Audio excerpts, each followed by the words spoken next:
Good day, everyone. Being here today is actually a powerful decision for our future. So thank you for attending today's one-day seminar, particularly po yung mga first-time guests. Ang dami po kanina, nakita ko ang dami nating first-time guests today. Okay? So despite of everything, no, mga negative things that actually happening around us, we are still very thankful and grateful to Atomy for allowing us to grow and to learn practical ways on how to become smart consumer, becoming healthy, and be ready for a brighter future. All right? I am Diamond Master Marlene Gutierrez from Clark Imperial Center and your product presenter today.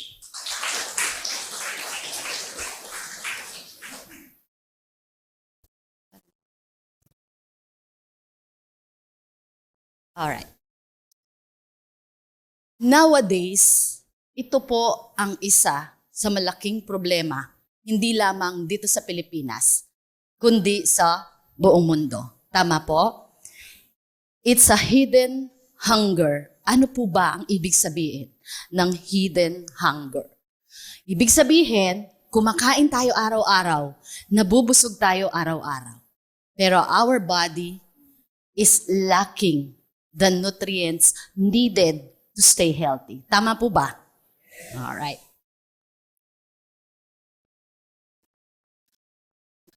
Ay, ba't ayaw?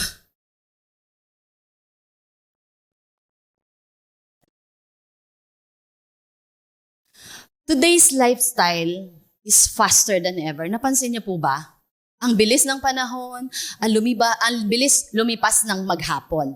We wake up early, we rush to work, we manage family responsibilities, dealing with traffic, deadlines, and stress. Ganito ang takbo ng buhay natin. Tama po ba? And nagbabago din ang food choices natin. Okay? How? We opted to ask yung Green Company. Kilala nyo yun, di ba? To deliver our food, imbes na magluto na lang tayo sa bahay. O di naman kaya, instant food kasi mas mabilis at saka mura. Di ba? Lalo na ngayon, nagtataasan ng lahat ng bilihin, naghahanap tayo ng mura. Tama? And particularly dun sa mga younger people, no, mas pinipili yung sugary drinks, no, kesa sa mas masustansyang pagkain. Kasi nga, mas satisfying daw. Busog ang sikmura, pero gutom sa nutrition. That is the sad reality. So, sino po ang ganito? May aamin ba? Para mukha lahat guilty. Okay? So, what if there is a natural food on earth that contains more vitamins or protein than meat? More iron than spinach, and a powerful antioxidants that help our body to protect from different kinds of illnesses. But before that, may tanong lang po ako. Lahat po ba tayo matatalinong consumer? Mahina, parang hindi. Hindi kayo kumbinsido na kayo ay a wise consumer. So, dapat lahat po tayo maging matalinong mamimili, lalo na sa panahon ngayon. Tama? Tama. So, we want value for our hard-earned money. Kaya swak na swak po yung product philosophy ni Atomy. Ano po yon? Absolute quality, absolute price. Because Atomy commits to provide highest standard of safety, effectiveness, and innovation at lowest possible price. All right. Allow me to introduce Atomy 100% is spirulina. Tinagurian po itong superfood. Bakit? Ibig sabihin po, siksig, liglig, sa quality ingredients, and it is being cultivated in Kona, Hawaii, sa 360 square meter. Bakit po doon? Kasi nandun po yung malinis na seawater na kung saan makikita ang best source of spirulina. And it is being produced using the patented freeze-drying technology to really maximize yung benefits, yung antioxidant and the anti-inflammatory properties of spirulina. So ano nga ba ang spirulina and what makes it really amazing? So spirulina, it's a type of blue-green algae, yung tinatawag po nilang lumot ng dagat. Okay, napansin nyo pa, pagka nasa dagat tayo, yung mga lumot, yun nga lang ito po ay nasa Hawaii kasi doon po ang magandang klase ng spirulina. And noong 1960s, na-discover po ito ulit dahil sa mataas nitong taglay na protina at nutrients. Nowadays, spirulina is the one of the fast-growing superfood in the world because of its complete nutrition, powerful health benefits, and sustainable production. And alam nyo ba na ang NASA, nakitaan po na ito ang pwedeng kainin ng mga astronauts sa space pag meron silang long-term mission. Imagine, hindi naman sila pwedeng magtanim sa space at hindi rin naman sila pwedeng magdala ng mga pagkain na bulky. So ito, lightweight, and madaling dalhin at siksik liglig, sabi ko nga, sa vitamina. Alright? So, let me walk you through the health benefits of spirulina. Excited po ba kayo? Yes. Excited po ba kayo? Yes. All right. Number 1, nutrient-rich and antioxidant dense. Anong ibig sabihin po? Sino dito ang pagising sa umaga, carbs kaagad ang kinakain? Pandesal, kanin, sinangag, di ba? Pero alam nyo po ba na dapat first in the morning that we should be eating is actually protein-rich food. And spirulina is actually rich in protein. Alright? Ano bang ginagawa ng spirulina? Kailangan po ito ng katawan natin for muscle repair sa skin, tissues, at gumagawa po ito ng hormones, para mag-produce ng enzyme ng kailangan po ng ating katawan. At mapapanatili po ang ating magandang kalusugan. And number 2, it is good for the heart. Sino dito ang may problema sa puso? Yung nabigo sa pag-ibig. Walang aawin, So ano bang ibig sabihin na good for the heart? Kung kayo po ay nagpapatest ng inyong lipid profile, pansinin ninyo kung nasa normal value ba yung tinatawag nilang triglycerides. Because this is a bad cholesterol indication na kayo po ay possible na kayo ay ma-stroke. Okay? And because of spirulina, now, tumutulong po itong mag-produce ng healthy fats. Ito naman po yung tinatawag nilang HLDL dyan sa inyong mga lipid profile. Okay? Kasi nakitaan, ayon sa pag-aaral, malaking tulong po ito para sa mga hypertensive, sa mga may problema sa heart, na mapababa po yung bad cholesterol na nandyan po sa ating mga ugat. Alright?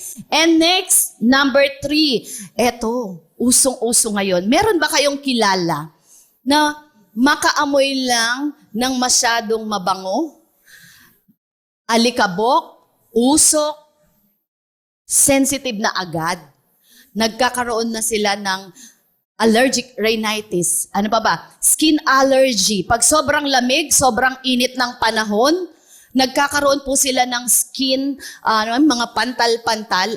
Alam niyo po ba na ang spirulina ay mabisang nutrition or supplement para po maibsan yung mga seasonal allergies natin? Okay? Kung may kakilala po kayo na merong allergic rhinitis, you can recommend this product. And now, number 4, it improves muscle strength and endurance. Yung mga tao po, di ba, ngayon naging healthy ang lifestyle nila, mga nag-gym, di ba? You can actually recommend this. Kasi po mataas po siya sa protina. Kapag nakakaramdam tayo na medyo masakit yung kalamnan natin, spirulina is a good supplement. Okay?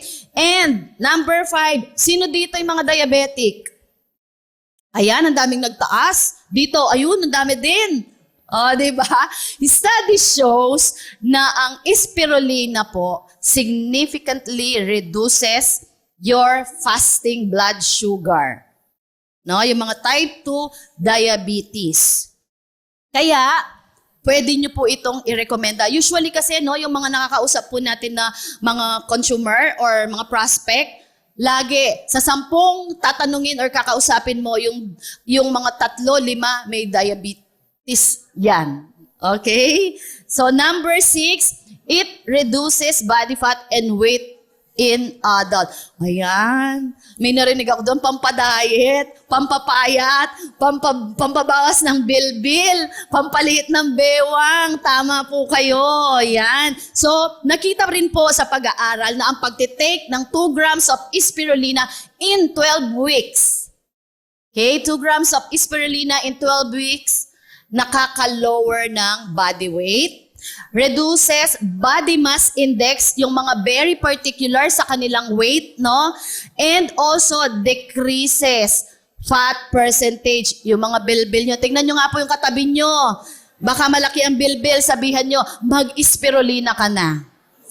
Diba?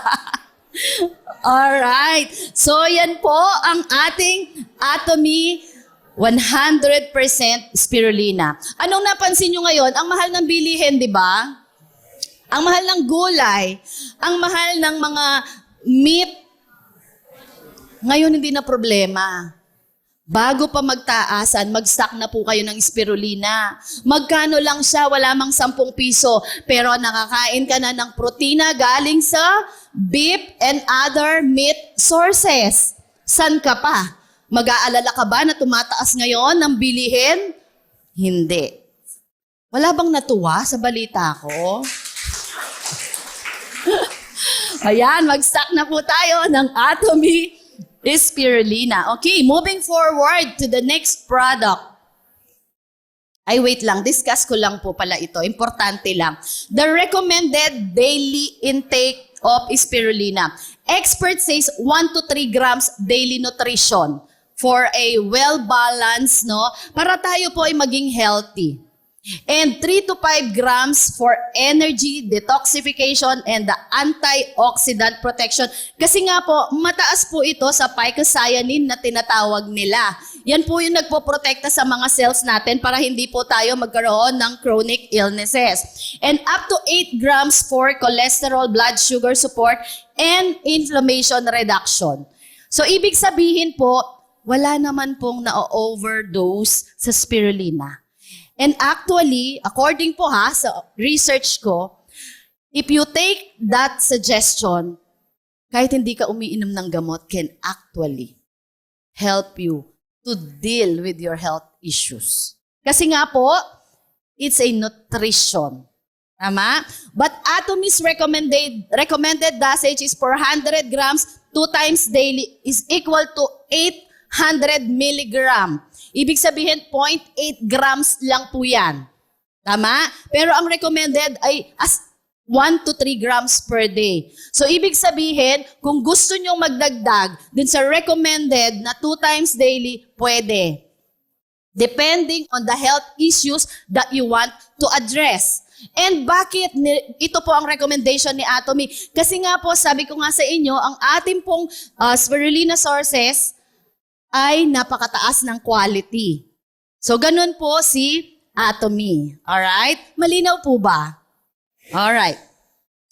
Okay, moving to the next product. Ano po yung nakikita nyo sa screen? Calcium. Ano pa po? Masakit ang gums? Masakit ang likod? Sino ba dito? Si Sir Nigel para masakit na yung likod. No? Yung masakit ang tuhod, nagkakaroon ng cramps. Tama? Ibig sabihin po, baka kulang tayo sa calcium. Alright? Sino na po ditong nasa perimenopause? Wala. Wow, ibig sabihin. Ito naman, sino yung dito ang nasa menopausal stage? Wala pa rin. Kasi pag atom yan, laging bata. Tama? Alright. Okay, so our body actually has deposit. And nakikita po natin yon sa mga bones because 99% ng calcium deposit natin nasa mga buto and teeth. And the 1% remaining, nandyan po yan sa ating dugo, dumadaloy sa ating mga nerves. And study shows 300 to 500 milligram of calcium is being used every day. Habang ginagamit mo yung muscle mo, habang gumagalaw ka, habang humihinga ka, ang ating katawan ay nagwi-withdraw ng calcium sa ating calcium bank deposit na makikita sa mga nasabing part ng katawan natin. Insufficient amount of calcium in the body result to high risk of fractures na hindi po reversible. Pag tayo po nag-slide, naputulan, or nagka-fracture, hindi mo na yan maibabalik. Stainless ang katapat niyan. Okay? Pero sa mga tao, sasabihin nila, nagtitake naman ako ng calcium every day. Sapat ba na calcium lang ang tinitake natin? Lahat po ba dito nagtitake ng atomic calcium? Aminin. Ang konti. Bakit ang konti? After this, you will learn how calcium is very important to add sa ating pong mga supplement. Okay, maintindihan po natin na meron pong tatlong formula si atomic calcium. We have the calcium, vitamin D, and magnesium. Calcium strengthens the bones and teeth. Vitamin D boosts the calcium absorption because pag wala pong vitamin D, ang tinitake po ninyo na calcium, sayang lang. Sumasama po as we excrete yung mga body waste po natin. Hindi po yan nadideposit at hindi nakakarating sa ating pong mga buto. Naiintindihan po ba? So ano ang kailangan ng calcium para maging ma-absorb? Vitamin D. Bakit kailangan naman ng calcium? Because, magnesium, kailangan po ang magnesium to convert vitamin D into active form for full consumption or full absorption of calcium. Dahil po, ang magnesium, ito po yung parang glue, no? Kailangan para yung bone density po natin because without magnesium, it can cause muscle cramps, stiffness, and also yung pag hindi ka nakakatulog sa gabi tapos parang merong malaking prutas sa leg mo na tapos ang sakit-sakit. Yun po yung muscle cramps. And sa mga iba nagtatanong, ayoko nagtitake ng calcium kasi sabi nila nakakapag kidney stone daw or nagka-calcify. This is actually the role of magnesium. Pag walang magnesium ang calcium, ano mangyayari? Nagka-calcify po yan. Pupunta sa mga kidneys. Kaya, merong ibang cases na yung mga tao daw, pag nagtitake sila ng calcium, nagkakaroon ng kidney stones. And here in Atomy, we are very thankful because we have this triple formula that supports our health.